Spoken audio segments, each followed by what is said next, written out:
जय मायके, जय माँ कामाख्या। माँ बगलामुखी अमावस्या उपाय।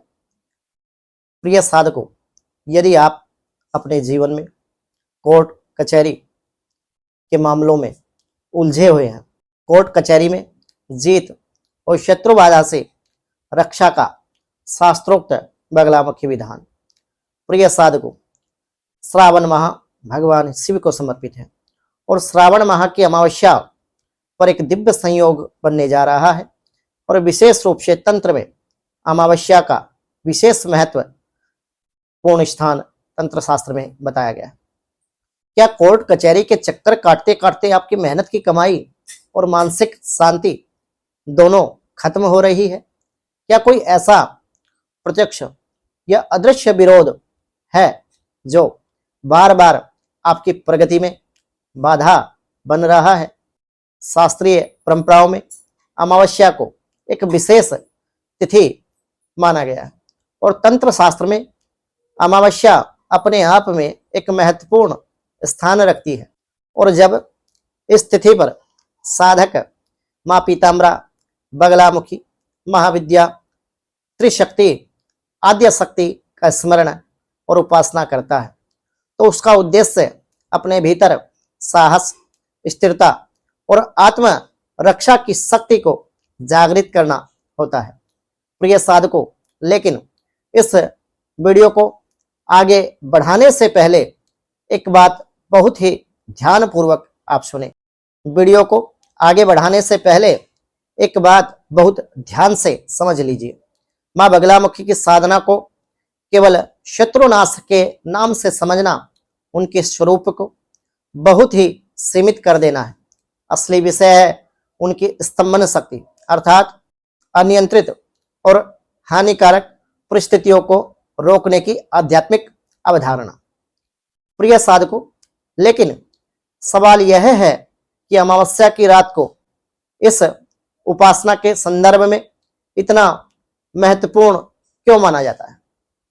अमावस्या तिथि तंत्र शास्त्र के जगत में एक महत्वपूर्ण स्थान रखती है और इसका संबंध माँ पीताम्बरा की साधना से किस प्रकार समझा जाता है। इस वीडियो में हम इसी विषय को क्रम से समझेंगे, इसलिए आप अंत तक जरूर बने रहें और बिना स्किप किए हुए वीडियो को पूरा अवश्य देखें ताकि आपको संपूर्ण विधि समझ में आए।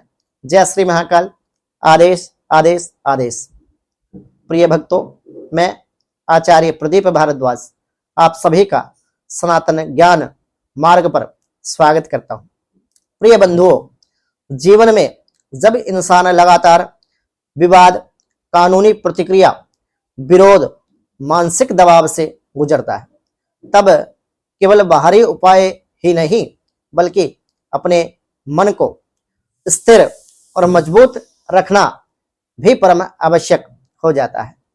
इसी संदर्भ में आज हम माँ बगलामुखी की उपासना और अमावस्या तिथि और न्याय तथा आत्मरक्षा की भावना से जुड़े पारंपरिक विधान को समझेंगे। यहाँ एक बात स्पष्ट होती है, इस साधना का उद्देश्य किसी निर्दोष व्यक्ति का अहित करना नहीं बल्कि सत्य, धर्म और आत्मरक्षा की भावना से माँ की शरण लेना होना चाहिए। लेकिन अब यहाँ से असली बात शुरू होती। अगर स्तंभन का अर्थ केवल किसी शत्रु को रोकना नहीं तो फिर कोर्ट कचहरी, विरोध, वाद विवाद और लगातार आने वाली बाधाओं के संदर्भ में माँ बगलामुखी, जिनको हम पीताम्बरा नाम से भी जानते हैं, इनकी उपासना को कैसे समझा जाए? और उससे भी बड़ा प्रश्न, क्या साधना का उद्देश्य किसी व्यक्ति को नुकसान पहुंचाना है या अपनी रक्षा, आत्मरक्षा के लिए, सत्य की विजय के लिए, धर्म की स्थापना के लिए या फिर आध्यात्मिक संबल प्राप्त करने के लिए? इस अंतर को समझे बिना कोई भी व्यक्ति बगलामुखी साधना को पूर्ण नहीं कर सकता। इसलिए आगे जब हम अमावस्या के साधना और संकल्प विधान की बात करेंगे तो इस मूल सिद्धांत को हमेशा ध्यान में रखिएगा। पारंपरिक तांत्रिक परंपरा में माँ बगलामुखी को स्तंभन शक्ति से संबंधित देवी के रूप में जाना जाता है। स्तंभन का सामान्य अर्थ किसी गतिशील प्रक्रिया को रोकना वो वाणी हो, बुद्धि हो या फिर कोई भी गतिशील चीज हो, उसको स्थिर करना। आध्यात्मिक दृष्टि से इसे केवल बाहरी शत्रु के संदर्भ में नहीं बल्कि भय, अस्थिरता, नकारात्मक विचार, विपरीत परिस्थितियों के बीच मन को स्थिर करने की साधना के रूप में भी समझा जा सकता है।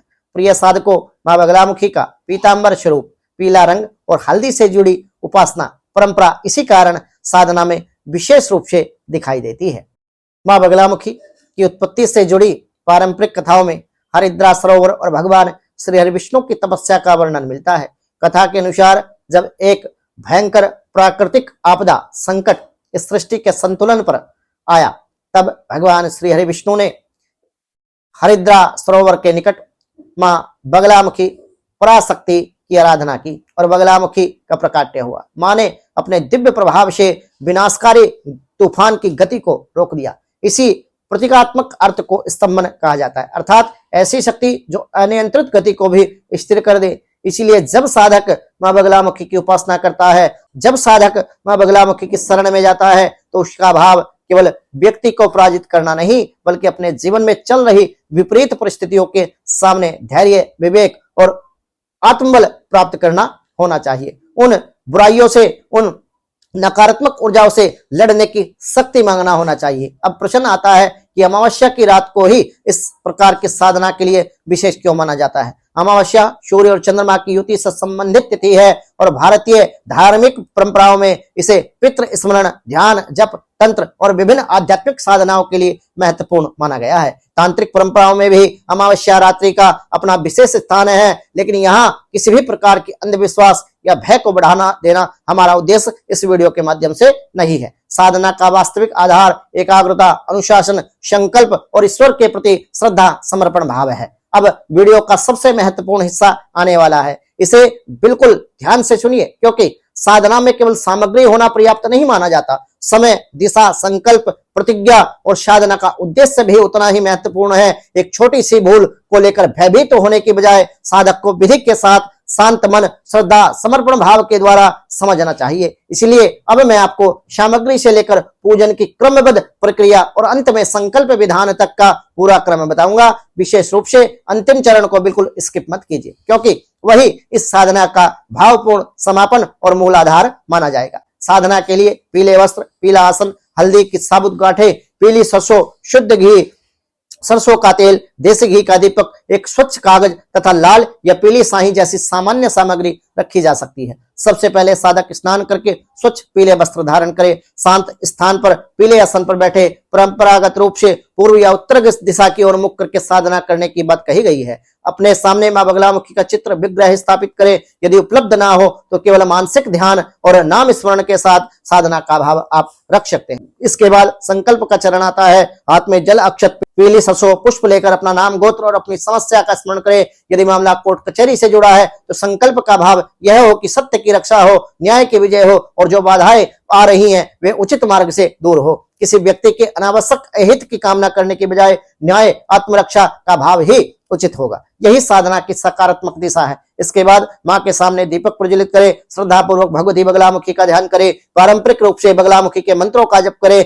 यदि आप किसी गुरु मंत्र से दीक्षित है तो उसी मंत्र का जप करें, तो अपने गुरुदेव के द्वारा दिया गया उस मंत्र का आप जप करें। यदि आप दीक्षित नहीं है, ओम बगलामुखी नमः सरल मंत्र श्रद्धा पूर्वक आप जप कर सकते हैं। मंत्र का स्पष्ट उच्चारण शांत एकाग्र होकर करें। संख्या से अधिक महत्वपूर्ण साधना में श्रद्धा, अनुशासन, समर्पण, शुद्ध भाव। जप पूर्ण होने के बाद बगलामुखी से प्रार्थना करेगा आपके जीवन में सत्य और न्याय की विजय हो, गलत आरोपों और अनावश्यक विवादों से रक्षा हो, आपको सही निर्णय लेने की बुद्धि, साहस प्राप्त हो। यदि आपने किसी कानूनी समस्या के लिए संकल्प लिया, भी याद रखें कि आध्यात्मिक साधना कानूनी प्रक्रिया का विकल्प नहीं। अपने वकील की उचित सलाह, आवश्यक दस्तावेज और कानून के आधार पर सभी प्रक्रियाओं का पालन भी उतना ही आवश्यक है। प्रिय बंधुओं, मां बगलामुखी की उपासना का सबसे गहरा संदेश केवल बाहरी शत्रु को रोकना नहीं बल्कि अपने भीतर के भय, क्रोध, अस्थिरता, नकारात्मकता पर नियंत्रण पाना है। जब मन स्थिर हो तब व्यक्ति कठिन परिस्थितियों में भी सही निर्णय ले पाता है। इसलिए अमावस्या की इस साधना को भय की दृष्टि से नहीं बल्कि श्रद्धा, आत्मबल और धर्म के मार्ग पर आगे बढ़ने के संकल्प के रूप में समझिए। यदि आपको मां बगलामुखी की यह साधना पसंद आई और जो लोग बगलामुखी मंत्र से दीक्षित नहीं है वो किस प्रकार से माई की साधना कर सकते हैं। प्रिय साधकों, जिनके पास भगवती बगलामुखी का मंत्र है वो अपने गुरु परंपरा के अनुसार उस मंत्र का जप करें। और जिनके पास मंत्र नहीं है वो बगलामुखी सतनाम के 36 पाठ या फिर बगलामुखी चालीसा के 36 पाठ करके या फिर ओम बगलामुखी नमः इस मंत्र का जप कम से कम 108 बार और अधिक सामर्थ्य के अनुसार आप इसका जप करें। नित्य प्रतिदिन एक माला आप करें, बहुत ही शीघ्र आपको कोर्ट केस में लाभ मिलेगा और आपके जीवन में चल रही सभी बाधाओं से आपको मुक्ति मिलेगी। जब आपका जप पूर्ण हो जाता है उसके बाद में आपको 24 मिनट तक आसन नहीं छोड़ना है और 24 मिनट किसी से बात नहीं करनी है आसन छोड़ने के बाद में। और माँ बगलामुखी के द्वारा आप ध्यान में बैठ करके माँ बगलामुखी से अपनी समस्या आप मन ही मन कहे, माँ भगवती आपकी प्रार्थना को अवश्य ही स्वीकार करेगी और आपके जीवन में चल रही अनैतिक बाधाओं से अवश्य ही आपको मुक्ति दिलाएगी। प्रिय साधकों, यदि मेरे द्वारा दी गई जानकारी आपको उपयोगी लगी हो तो वीडियो को लाइक करें, शेयर करें और कमेंट में श्रद्धा से जय मां पीताम्बरा अवश्य लिखें। यदि आप अपने जीवन में चल रही परेशानियों से मुक्ति पाना चाहते हैं और उन परेशानियों के उपाय यदि आप जानना चाहते हैं तो हमारे संस्थान के व्हाट्सएप नंबर 9416681133 इस नंबर पर संपर्क करके अपनी अपॉइंटमेंट बुक करें और मां बगलामुखी संस्थान के द्वारा अपनी कुंडली विश्लेषण करा करके अपने जीवन में चल रही बाधाओं से मुक्ति पा सकते हैं एवं उनके उपाय जान सकते हैं। कुंडली के लिए शुल्क लागू रहेगा। अपनी अपॉइंटमेंट अभी बुक करें। जय माई की, जय मां कामा।